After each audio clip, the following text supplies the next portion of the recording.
The next A17 Bionic chip for the iPhone 16 and iPhone 15 Pro will be distinct. The 15 and 15 Pro models from Apple are anticipated to be released later this year with a variety of internal and external upgrades. The A16 Bionic chip from this year will be installed in the basic models, while the upgraded A17 Bionic chip from TSMC's 3M process will be installed in the 15 Pro models.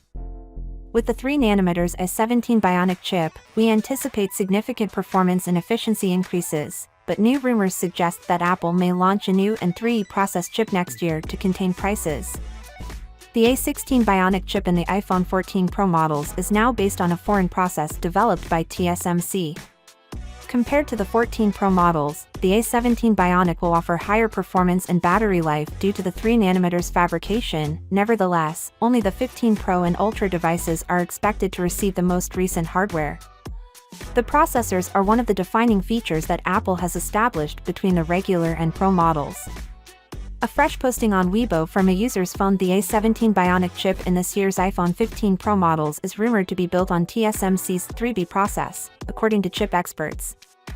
TSMC employs the N3E node for all other clients and the N3B 3nm node only for Apple. In contrast to the N3B process, which has reduced UV layers and relatively fewer transistors, Apple is likely to introduce the change to reduce costs, but efficiency will be compromised. While the A17 Bionic chip will be less efficient compared to the N3B version of the chip, it will bring enhanced performance capabilities. This raises the possibility of a different problem if the iPhone's battery life suffers. According to rumors, the 15 Pro models will include a speedier version of the A17 Bionic chip, while the iPhone models for the next year will utilize a less effective version based on TSMC's N3E architecture.